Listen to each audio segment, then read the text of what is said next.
Welcome to part 1 of Competency 9, Practice Questions. For this competency, the teacher should understand trigonometric and circular functions, analyzing their geometric and algebraic properties while using them to model and solve problems. This competency is still part of Domain 2, so that is 33% of your test grade. In this video, we will answer questions relating to sine and cosine. Before we get started, make note of the general properties for sine, cosine, and tangent. Okay? If you're not familiar with these or you don't remember them well, go ahead and stop the video, take a screenshot, or find yourself some notes online or in a book. So as I'm working through the questions, you can refer back to these so you know exactly what I'm talking about. Okay, number 1. If sine of theta equals negative sine 40 degrees, what is the value of theta? Okay, well, what we need to remember is our quadrants, okay? And what the values are. You may remember that Q1 has a positive cosine value and a positive sine value, while Q2 has a negative cosine value but a positive sine value. And then Q3 has a negative cosine value and a negative sine value, whereas Q4 has a positive cosine value and a negative sine value. Okay? All right. So that being said, if we have a negative sine of 40 degrees, that would be in quadrant 4. So that's what we're looking here, Q4. So I'm going to say quadrant 4. Well, for me, this implies, well, not just, let's see, quadrant 4. Ah, and also, that would also be Q3. Okay, so that's also Q3. So Q3, Q4. So for me, this implies that we have negative 40 degrees. That means that we had either subtracted from 360 or added to 180. Okay? All right. So if we take 360 and subtract the 40 degrees, that's going to give us the 320. Okay? Now, if we look at it from Q as it being in Q3, then we would add it to 180. Okay, so that would be 180 plus the 40, right? And that will give us 220. The only one of those that I see is 320. Okay, now let's look at number 2. If the sine of theta equals sine of 25 and theta is not equal to 25 degrees, what is the value of theta? Okay, so that is a positive sign. So that means that we're either in Q1 or Q2. Well, 25 degrees is in Q1. So we will need to deal with finding what the value is over here in Q2. Well, the only way that you're going to do that is subtract it from the 180. 180 minus the 25 will equal 155. Okay? Now that we've done those, let's do, or rather use our calculator to prove this to ourselves, okay? So let's go back to number 1. Okay, change my, okay. I want to put 40, 320, 220, and 40 all in the calculator, and they should all be the same with this negative. Okay, everything should come out the same. All right. And before we can do that, we're also going to do it for number 2, by the way. I want to take the 155 and the 25. Okay. First thing is we need to be in degree mode. So let's go to our mode. Radians is not what I want, so I arrow over and now I press enter and my degree is flashing, so that means I'm correct, I'm fine with my setup. Second mode to back out. Okay, so let's take uh negative sine 40, close parentheses, and push enter. Okay, so now we just use sine of 320, sine of 320, same thing, perfect. And then sine of 220, all the same thing. So that's one way of knowing that your answer is correct, okay? Even though they don't want theta equal 25, that is still our gauge to measure. So let's do exactly the same thing. Sine of 25, push enter, and let's see if it will equal the 155. So sine of 155, and it is the same value. This is how we know we've answered correctly. Okay, great. Okay, let's go to number 3. All right. We can tell from the diagram this is going to change up our questioning. Use the diagram below. If point P is located at negative 3 and 4, what is the value of sine theta? Okay, we have some captain obvious things going on here, but there's no calculator use here. Okay, so this is our, oh, it'd help if I had my pen correct. This is our negative 3. This is our 4. I see a classic. Of course, for the distance, we have to use absolute value, okay? So we have 3, 4. I know right now that that's 5, okay? And we know that the sine of theta, sine is opposite over hypotenuse. Well, opposite is 4, hypotenuse is 5. So that would be 4 over 5, which is B. Okay? All right, very simple situation. It's just, do you remember the basic properties? And that is definitely one of the most basic examples that I've seen. Okay, let's go to number 4. Number 4, use the diagram below. If sine of theta equals negative 0.28, what are the coordinates of Q?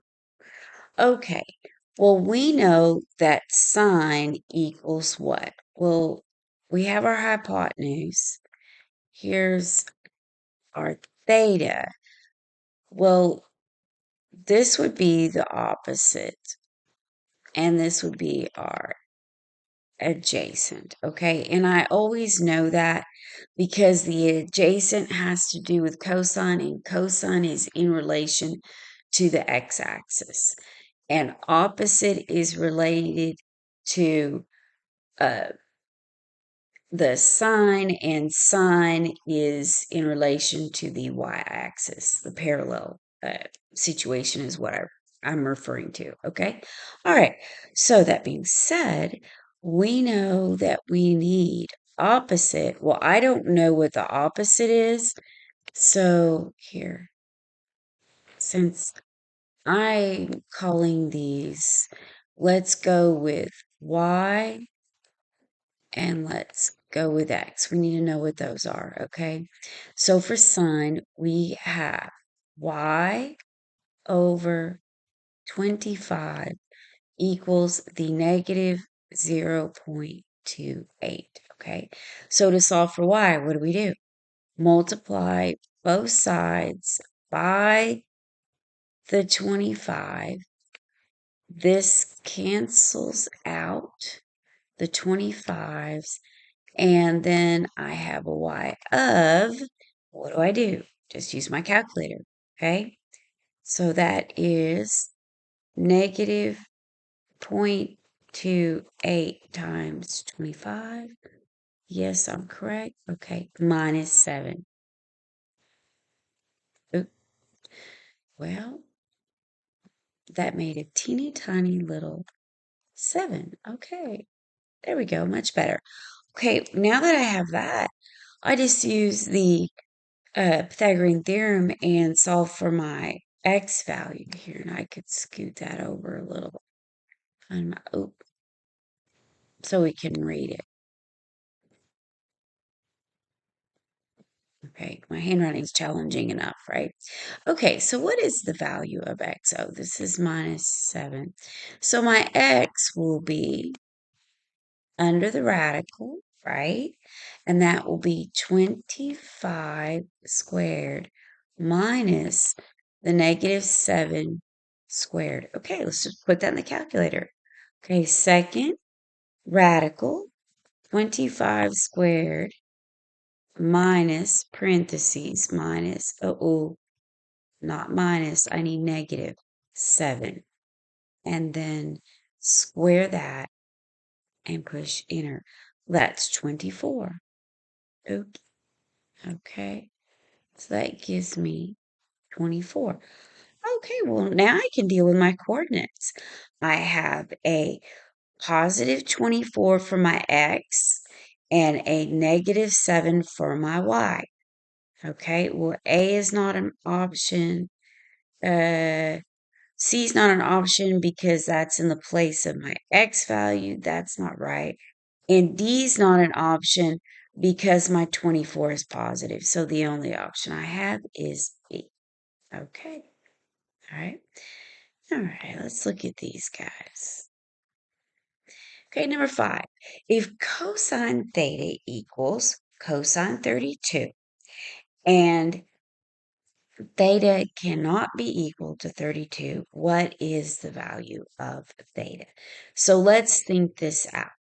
Which coordinates, which quadrants rather, which quadrants is cosine positive in? Well, that would be Q1 and Q4. Okay. And we can't use Q1, so we have to use Q4. Well, in that case, I would say 360 minus 32. Yes, 360 minus the 32. Oh, I'm not doing that in my head. Forget that. 360 minus 32. 328 degrees. Perfect. Yeah, even though it's a simple calculation, as I say in every video, don't do it in your head. You get tired, the day is long, and you're trying to study for your test, and you are going to take a test. Do not waste your brain power. Okay, let's go to number 6. Oh, we have the same type of question. However, it is for cosine of 230. Okay, and we cannot use 230. All right. Cosine, as we just said, is positive in, no, we can't do that. Let's see. No, we're saying positive. Oh, no, no, no, no. 32 is positive, but 200 is in 1 and 3, but it's completely different for 230 degrees, that actually is going to be a negative cosine, and that will be in Q2 and down in, Q2 and Q3. Sorry, it took me just a second to think that out. So we have Q2 and Q3, but we can't use Q3 because this guy is in Q3. So we're stuck with Q2. All right, so how would we deal with that? Okay, let me draw this. This one, I don't think we can think it out well. Okay. All right, they're saying, first off, 203 degrees is going to be over here, right? But they say we can't use that. So if we do, see this angle right here? We can actually draw this like this in Q2 and use this angle, okay? They're the same thing. However, to get the actual value, notice what I'm having to do. I will need to subtract the 203 from 360. It's kind of like you're looking at the the rotation differently. It doesn't matter, if we're starting here at our 0 degrees, okay? It's like we're just going the other direction, okay? In this situation, it isn't going to matter, okay? So we have 360 minus the 203, okay? All right, 360 minus the 203 gives us 157 degrees. And yes, that is correct. Okay, now be careful. You can't always just subtract the degree that they gave you from 360. Sometimes it's from 180 degrees. You have to think it out and make sure that whatever you're doing, you get in the correct quadrant. If for this situation, we needed this quadrant, and that's why I did what I did. Okay. You may have to draw that out and punch some numbers around, mess with it in order to prove that to yourself, actually. Okay. All right, so let's go to number 7. Use the diagram below. If R is located at -5, -2, what is the value of cosine theta? Okie doke. All right, so this means we have -5 going this way and -2 going this way. All right, well, that's not tough. First, we need to get the value of our hypotenuse, okay? We need to know what this is. Not difficult to do. We just need, under the radical, we can take the -5 and square it, plus the -2 and square that. And I see 25 plus 4, which gives me the square root of 29. Okay. All right. So that'll give me the square root of 29. All right. So that's great. So we can see what the cosine of theta is. Cosine is, well, that's adjacent over hypotenuse, okay? So first off, we see that it's negative, right? So that would give me a negative 5 over the square root of 29.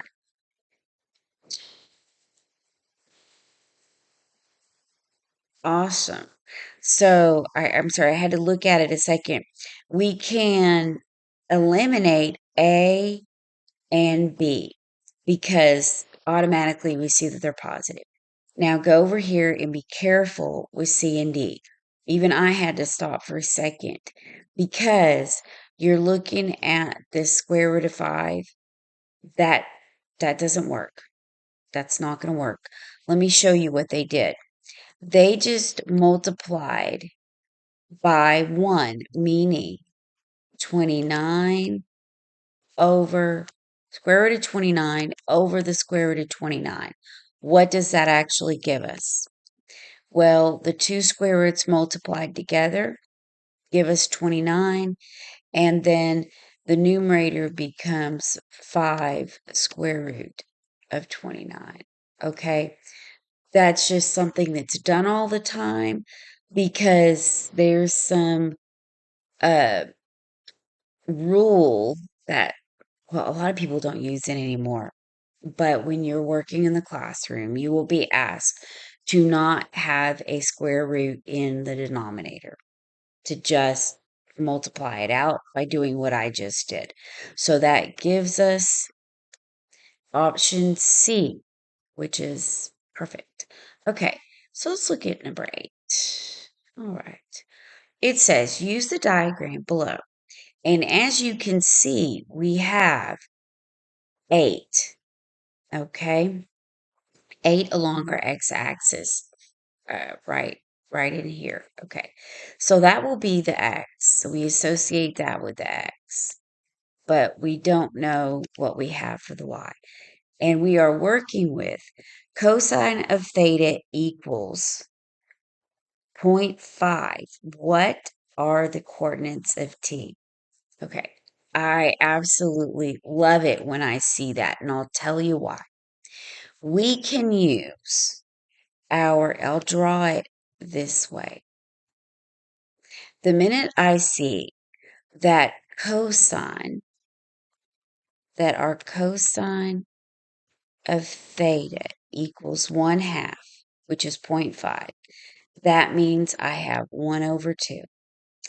And this tells me, okay, because we have adjacent over hypotenuse, this tells me that my hypotenuse equals a multiple of 2, and my x is a multiple of 1. Okay, what do I mean? I mean this, that we have a special right triangle, which is a 30, 60, 90. Actually, this would be the 30 probably. And okay, and this would be our 60 because it's a greater angle. Okay, so we have a 30, 60, 90. So what does this tell me? This tells me I have 8 times 1 and 8 times 2 and 8, and it'll be 8 times negative square root of 3. So I know what values I have without putting anything in the calculator. Oh, you're welcome to. Not a big deal. You can do it, but I know this is just what I've done in several videos to help you out. So then we have negative 8 square root of 3 here, and this is 16. Okay, so our coordinates then, we already knew that x had to be 8. So that's what they have here because it was given. All of them have 8. The negative half, no. That is trying to mislead you from the given. That's not going to work, okay? So then the 16 would be the hypotenuse, so that doesn't work. This is a 5. Nowhere do we have a 5 involved. And then the option D works. Okay, so, but now, let's say that you couldn't or you don't remember what I did. Okay, let's go back and we can erase this. Okay, that's all well and good, but let's try to figure this out in a better way. Okay, so we're saying that equals 1 over 2, and then we know that we have 8 over the hypotenuse. So we could actually calculate the hypotenuse and then apply the Pythagorean theorem. Okay. So from looking at this, we know that h would be 16. Okay. So 1 times h is h, and 2 times 8 is 16. And I was correct in that. Okay. So that's our 16. So if we want to get uh, the value of y, if we want to calculate this -8 square roots of 3, let's go ahead and do that. We'll just pop that in our calculator, okay? So second square root, okay, that will be 16 squared, okay, minus, okay, the 8. I'm sorry, it took me a second. 8 squared. And let's see what we get. Okay, that's 13, da da da da da. Okay, the only way we would have to change that back, and we know that we have a negative situation. We apply the negative later. Oh, I know what to do. We divide that by square root of 3 from our answer. The only other way to do this is just do it by hand, which I'll do, but I want to show you a trick. Divide by second square root of 3, and that gives you 8. And we know that we have a negative on that, okay? So you could do it in that way. And if you try to divide it by the square root of 5 here in option A, of course you're not going to get 8, okay? All right, so I'll mark that out. But I'll do it by hand also. I need some room here, so now I'll do it in a different color, okay? All right, so let's do square root of 16 squared minus 8 squared, right? That's going to equal, well, I'm going to at least do 16 squared minus 8 squared and see what that is. Ah, that's what it is. Okay. So this is going to equal, under the radical, 192. Okay, either way, you're still going to have to find out how to factor that out. Okay. All right. So we can factor that. So we can get an idea how to factor this by going ahead and using our y equals, clearing that out. And we take our number 192 and divide that by x. Okay, we don't care about the graph. What we care about is the table. So take second graph, and this gives us some values. If you look at the whole numbers, okay, first let's make sure that our table is set up. Yeah, we have it in increments of 1, and let's go ahead because we were talking about 8. Start at 8. Okay, so let's do second graph. That gives us a table. So we see that 8 times 24 will give us 192. Well, this means that actually, really quickly, we can get 8 times 8 times 3. And we can pull out the 8. So that gives us 8 square roots of 3. Okay. And I mean, if you see it very quickly, so you see that 8 times 3 is 24. So that gives us 8 times 8 times 3. It's just a quick way to come up with some possibilities. Look, here's another one. 12 times 16. Well, that's 3 times 4 times 4 times 4. Okay, well, 4 times 4 is 16. And from that doesn't help us with our 8 times 8, though. But 8 times 8 is 64. So let's go to our table and let's put in 64, okay? And do second table. Yeah, and that's times 3. So you can see if you have 8 times 8, we would have the 3 still left under the square root. And of course, it is a negative value. So that's just a quick way, a large number, how to take a large number and just divide it by x in your calculator and in your y1 or whichever one you want to use and your y equals and get a quick table and that'll help you out. Okay, just a little quick tip and trick for the future. All right, this is the last question in our first part of Competency 9. Uh, Thank you so much, guys, for watching and liking the videos and sharing the videos and subscribing. Happy testing!